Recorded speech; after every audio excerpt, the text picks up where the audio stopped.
The greatest thinkers of the ancient world. To mark National Science Week, Adam Hart-Davis reveals more local heroes.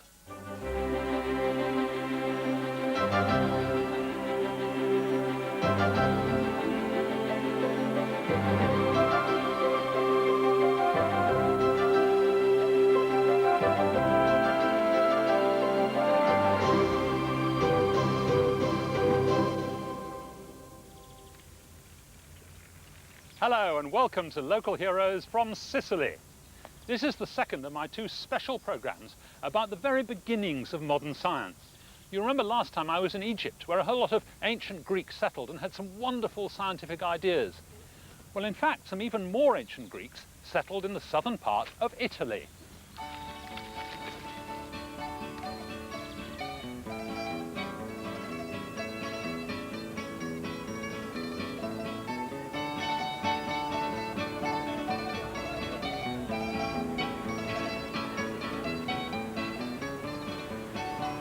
This is Syracuse, in the southeast corner of Sicily. I've come here to celebrate a man who was born here and lived here and went on to become the greatest mathematician and scientist of the ancient world. His name was Archimedes. Archimedes may have been the son of an astronomer, but is said to have come from a poor family. He seems to have been close to the king of Syracuse, Hieron II, who also had a modest start in life and who tried to encourage Archimedes to use his extraordinary talents for practical purposes. Archimedes was absolutely obsessed by numbers. He never stopped doing calculations and sums. He wouldn't stop to eat. He didn't sleep very much, and he almost never took a bath. In fact, when they did force him into the bath, he went on and on drawing diagrams in the dirt on his skin and then in the oil that they put on to get the dirt off. So it's rather surprising that the most famous story about him of all concerns he's going to have a bath. Now, it all started because the king, Hieron, who was a mate of his, had had a special new crown made of pure gold. Well, that was what he'd ordered anyway. And he was suspicious, though, that the royal crown maker had perhaps put in something cheaper, some silver or something. So the king had the crown weighed. And as you can see, it weighs just about 1 kilogram, which is what it's meant to weigh. But he was still suspicious. He thought the chap might have taken away some gold and put in an equal weight of silver. Then the weight would still be right, but it would be much less expensive than it should be. So the king said to Archimedes, "Look, Archie, you're a very bright chap. Can you solve the problem of this crown for me? Find out whether it's pure gold or not. But it's sacred, so you must not scratch it or damage it or take anything off for analysis. It's very important that you don't hurt it in any way." And Archimedes must have been worrying about this crown problem when he went to have a bath, one of his very rare baths. And of course he had his bath in the public bath in Syracuse, but I couldn't find a public bath, so I brought my own, and I've set it up right here in the Piazza Archimede, which seemed the right sort of place. And he got into the bath thinking about the crown, and when he got in, he noticed that some water splashed out. And he noticed that more water splashed out when fat people got in than when thin people did. And then he had his inspiration. He leapt out of the bath. He shouted, "Eureka! Eureka! I've got it! I've found the answer!" And he leapt out of the bath and he ran all the way home, stark naked. He'd solved the problem of the phony crown. Archimedes realized that the water pushed out of the bath would have the same volume as the person submerged in the bath. This is the Greek theatre at Syracuse. Now, let me show you just what Archimedes did. My budget is not quite as generous as King Hieron's, so my crown's actually made of copper. But I suspect that I may have been cheated and that somebody may have put some aluminium in because that's much cheaper. Here is 1 kilogram of copper. What I'm going to do is to put it in this bath, which is absolutely full to overflowing, and see how much water it sloshes over the end. So I'll hold my glass under there and put the copper in. And you'll see that is about the amount of space taken up by 1 kilogram of copper. Now, I'll take the copper out of my bath, and then I've got to top up the bath to the very top to make sure this is a fair test. And then I'll put in 1 kilogram of aluminium and see how much water that splashes over the edge. I think we can safely say that that amount of water in that glass corresponds to the volume of 1 kilogram of aluminium. Right. Now the question is, what is my crown? Well, the way to find out is to fill the bath up once more till it's just about running out. That's about it. Have my glass ready, and then I'll put in the crown. Now this is the crucial test. And see how much water comes sploshing out.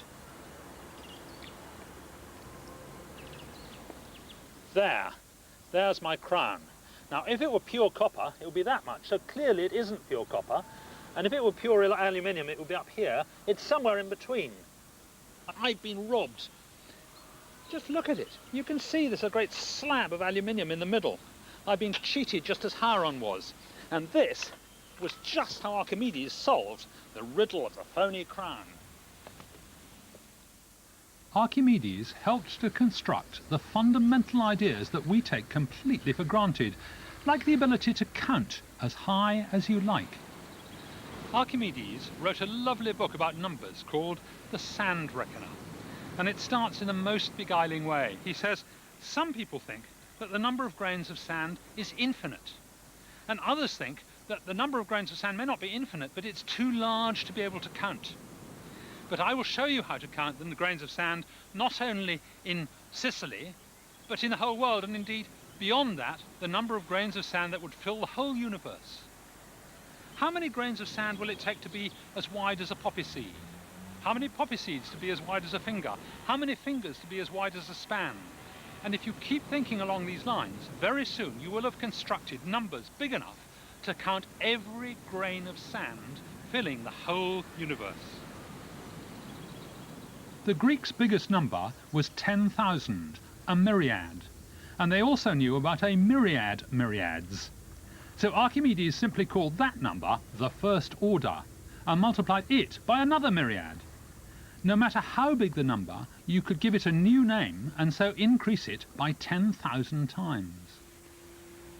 In 214 BC, the Romans under Captain Marcellus invaded Syracuse. And they probably would have got in very easily, except they were thwarted by this 75-year-old mathematician who took time off from his geometry to invent some terrifying engines of war. He invented cranes that would drop rocks onto the ships, and catapults that would hurl rocks way out to sea and sink them out there, and also onto the troops on land. And he invented claws to pick the ships out of the water. But the most terrifying weapon he invented of all was the trick, at least, of setting fire to the ships before they got to the land. Now, nobody quite knows whether this was possible, but the legend has survived for 2,000 years, so there must have been something in it. I'm going to have a go. I've got a parabolic reflector here, and I've got a little Roman ship. And what I'm going to do is to turn this round to face the sun, so that the sun's rays are focused via the parabolic reflector onto the Roman ship, and let's see what will happen. Most of the ship-burning stories refer to a mirror. And it's certainly making a lot of smoke. And a parabolic mirror seemed to me the best way to focus the sun's heat. There, look at that. It's burnt right through the hull. Well, that's certainly a good trick if you can manage it.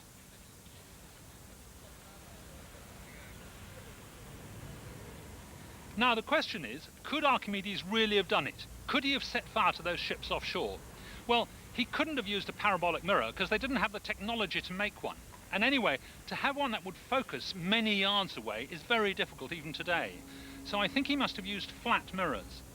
Now the way I would do it if I had to do it would be to get a lot of trained people, probably troops, and give each of them a mirror maybe 3 feet across, a great big square mirror, and get them to stand in ranks, close together, shoulder to shoulder, and above the other on steps.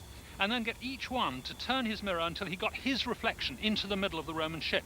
Then he'd have a great bank of flat mirrors, which would be quite like a parabolic mirror. Now I've set myself up here, you see, there are 4 banks of mirrors and 3 complete sets, making a total of 96 mirrors.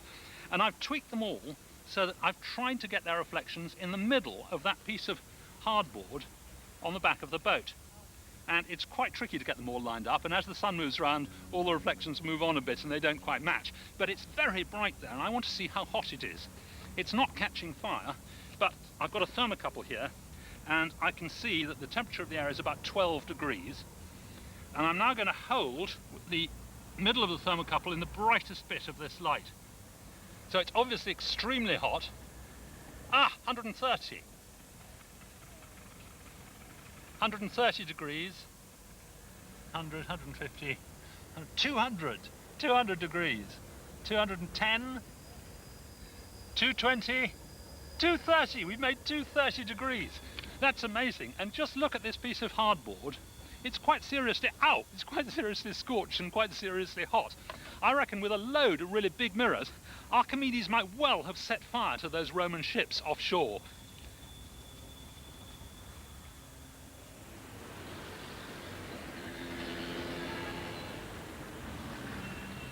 The 214 siege was eventually successful. Marcellus broke through and the Roman soldiers came rampaging through the town. Archimedes wasn't very interested in the fighting. He was busy doing his mathematics, working with his sand tray, which he called an abacus.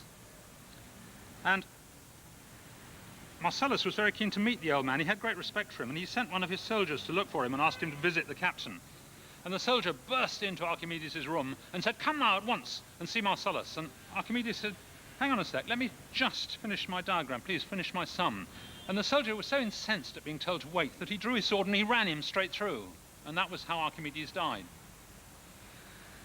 Now, in all his long life, the thing he was most proud of was a simple mathematical proof. He proved that if you fit a sphere exactly inside a cylinder, so it touches both sides and both ends, like a sort of grapefruit in a tin of pineapple chunks, then the volume of the sphere is exactly 2/3 of the volume of the cylinder. And he was so pleased with this that he asked that this diagram should be engraved on his tombstone. And so it was. We don't know exactly where his grave was now, but it may perhaps have been right here in the courtyard of the Panorama Hotel.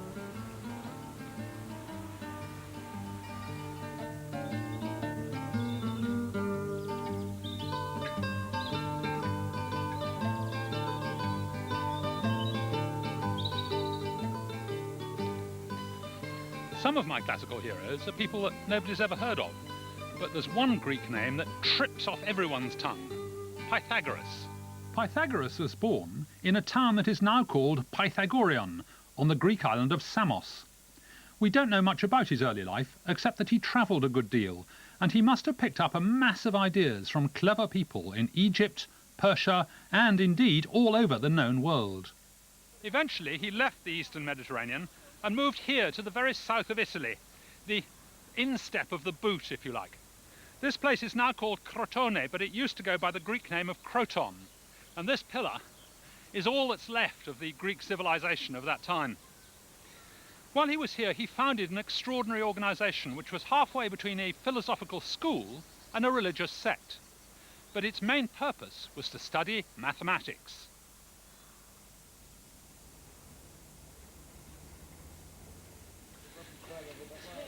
His organization had about 300 mathematicians or philosophers and as many as 2,000 listeners. But to become a mathematician was pretty tough.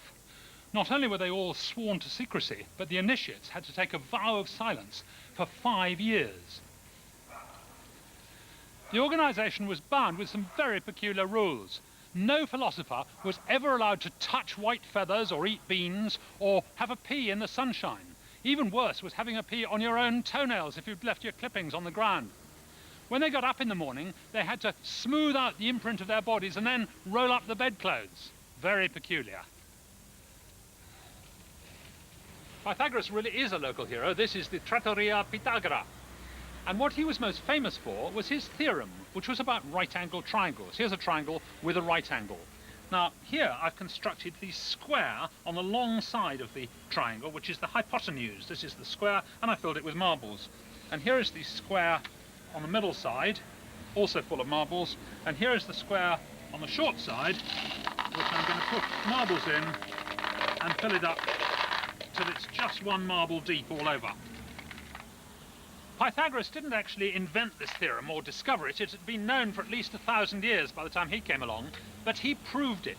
And that was absolutely crucial, because it was the first time anyone had used logic in mathematics, and that became the basis of all maths until the present day. Now, I put the big square on that side of the balance, and now I'm going to put the other two squares on this side of the balance, and see what happens.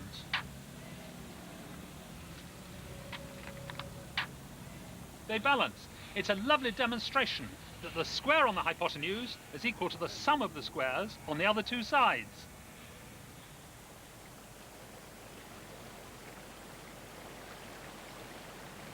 Pythagoras used pebbles to represent numbers, and because the Greek for pebble is calculus, we get words like calculate and calculator from the Greek word for pebbles. When you start laying them out, you very quickly get patterns.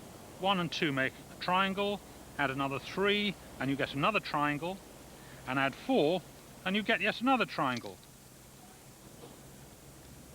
with 10 in altogether. And Pythagoras thought this was a wonderful mystic sign. He called it the tetractys, and he made his followers swear oaths never to reveal its secrets. For Pythagoras, everything was number. It was either actually made of numbers or defined by numbers. So when he played music, of course, he used mathematics. He used mathematics to tune his instruments. Now, I've got my guitar here with 4 strings all tuned the same. And I'm going to tune it by using mathematics. Of course, he used his secret symbol, and the first here goes then from 1 to 2. So that means halving the length. The total length of the strings is 48 centimeters, so halfway is going to be 24. So my basic note C goes to the octave C. The next bit of the secret symbol is 3, so we have 1 to 3, or 1/3. 1/3 of 48 centimeters is 16 centimeters, so that's here, and if I fret that one about there, then I should be able to get, that's the G. The next bit is from 1 to 4, 1/4. 1/4 of 48 is 12, and so if I go to there, I should get C to E. And now, if I can persuade my fingernails to go in the right positions and stay there, which is not entirely simple, I can play all 4 as a chord. And so, by using pure mathematics, Pythagoras made harmony.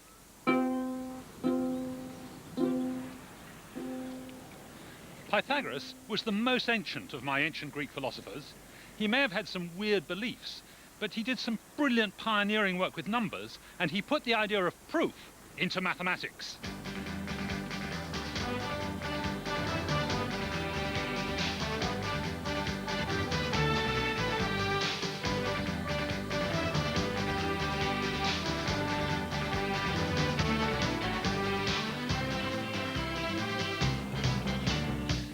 My next hero was a great poet, a great thinker, and the world's first paleontologist. His name was Xenophanes.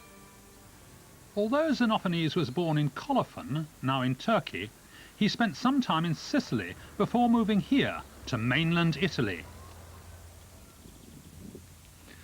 Xenophanes did a lot of travelling, and one day when he was walking across the middle of Italy, across the Apennines, he came across an old seashell like that. And he was amazed by this. What was a seashell doing up a mountain? Now, he wasn't the first person to find a seashell up a mountain, but he was probably the first to look for a scientific explanation. He realized that the old view that the world had been created with seashells up mountains was ridiculous. And instead, the mountains must at one time have been under the sea and have been thrust up by some natural process into the sky. In other words, contrary to the traditional view, the world had changed.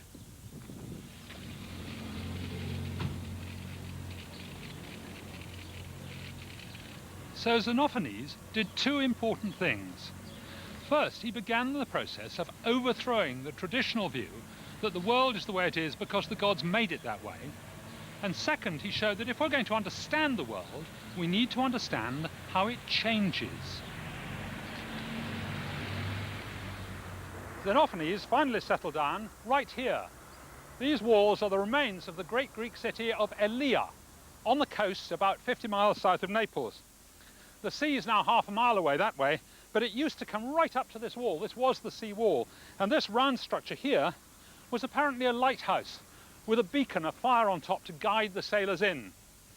My favourite feature of the walls, though, is this pair of channels here, which were apparently the main sewage outlet for the city into the sea.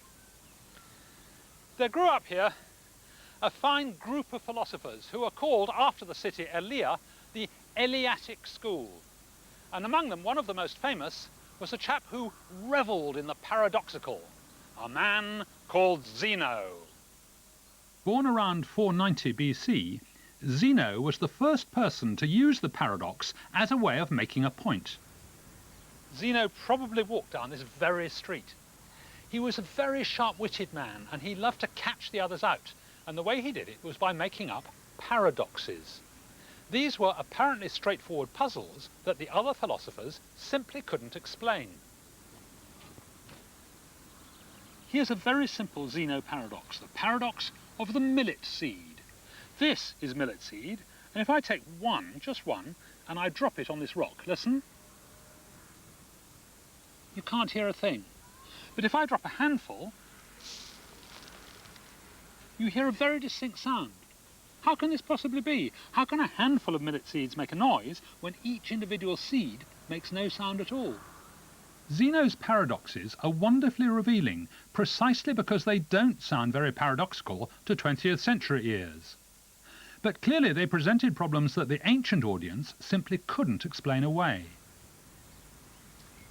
One of his most famous paradoxes is about a race between Achilles and the tortoise, which I'm going to reenact along this tortoise drome. Now, I'm Achilles, and this is my tortoise. And because I'm incredibly fast and it's very slow, I'm going to give it a start of about 5 yards. Off you go. That's enough. That's 5 yards, I said. Just watch what happens when we race. I sprint up, but by the time I get to where the tortoise was, it's moved on. So I keep running with amazing velocity. But again, by the time I get to where it was, it's gone on. So even though Achilles is faster than the tortoise, each time he reaches a point where the tortoise has been, he finds that it has lumbered on ahead. And I keep running, and again, the tortoise has moved on. And no matter how many times I run up to where it was, it has always moved on in front of me. However fast Achilles runs, he can never catch the tortoise. Because the tortoise is slower than Achilles, each successive chunk of the race is shorter than the last. So the tortoise seems to win only because Zeno cunningly sets shorter and shorter races, with the tortoise always getting just enough head start to win.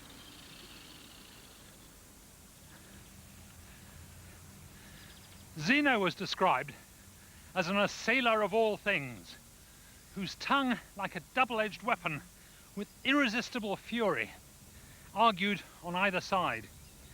Unfortunately, his tongue was a bit too sharp for his own good, and in about 430 BC he was arrested for conspiracy against the tyrant Nearchus. Nearchus had him tortured to reveal the names of his co-conspirators, but he was very cunning and very brave, and the only names he spilt were Nearchus's friends.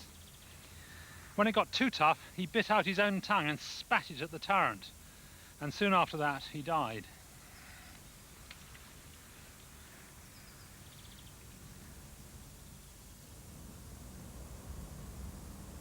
This is Agrigento on the southwest coast of Sicily, and I'm standing in the Valley of the Temples.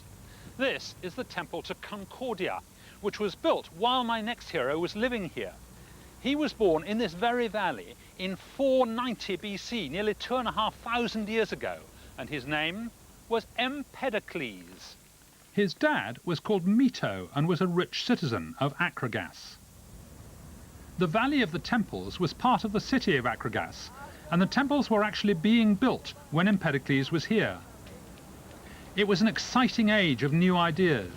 Pythagoras had only just died, and Parmenides was fairly contemporary. There were two competing philosophies.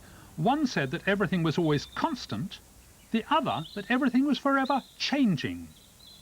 Empedocles' new idea brilliantly incorporated both constancy and change. He said that everything in the world was made of just 4 elements. Earth, like this rock, air, the air that we breathe, fire, and water. And he said the only difference between different things was the proportions of the elements. So he said that bone, for example, was made of 3 parts of fire and 2 parts of earth. And people must be made of the same elements in different proportions, because obviously we're not all bone. And the elements, he said, were held together by love.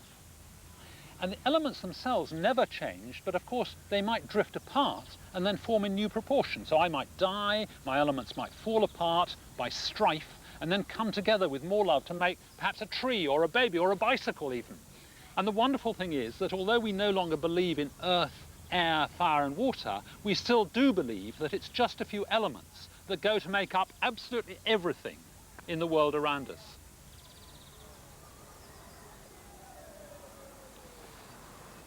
One of the great things about Empedocles and his theory is what it tells us about how people thought of the world they lived in. For example, one of his elements was air. And lots of people said, but air can't be an element, air is nothing. So he designed a scientific experiment to prove that air is not nothing. He took a bucket, and I'm using a bit of old pop bottle, and he turned it upside down and he plunged it into the sea. And he showed that the water didn't go all the way up inside. And you see my water's only got to there. It's only gone up about ½ an inch inside the bottle, because all the air trapped in there is keeping the water out. And this lovely experiment is the oldest scientific experiment that I know about.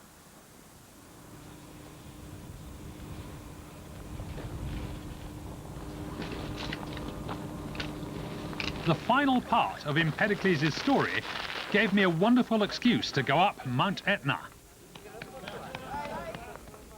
Although a live volcano in the snow at -10 degrees proved a bit of a challenge for my folding bike.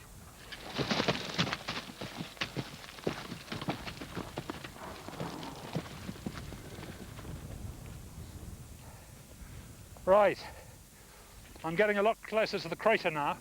You can tell that because there's a lot of steam coming out, out of holes in the ground. I can't see where I'm going because my specs are steamed up. And there are literally holes in the ground with steam coming out. So there is snow falling on this black lava and hot steam coming up from below. My specs are completely covered. It's very, very weird, and snow sitting on top of this warm lava. And the crater must be just, a couple of 100 meters up there, I guess. And the reason I've come up here to the top of Etna is because this is where Empedocles came to die, literally. In his day, science and magic weren't really separate, they were part of the same thing. And the same conjunction of science and magic went on for hundreds of years. Newton spent a lot more time doing alchemy than he did doing maths and physics. So when Empedocles proved to his followers that air was a real substance and then said, "And I'm immortal," they weren't really surprised. But some of them didn't believe him, so he said, "Well, if you don't believe me, come with me and I will prove it." And he brought his followers all the way from Agrigento, up here, up the mountain, to the very rim of the crater. And he stood there and they looked down at the molten lava below, and he said, "I am immortal, I'm going to prove it, watch this." And he jumped in, leaving behind on the rim just one of his bronze sandals.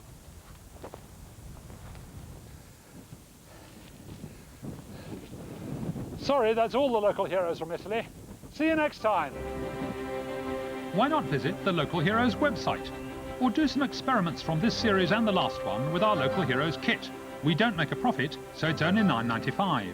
You can order by credit card by phoning 0990 100 789 anytime, or write to Local Heroes Kit, PO Box 7, London W12 8UD, making your cheque payable to BBC Education.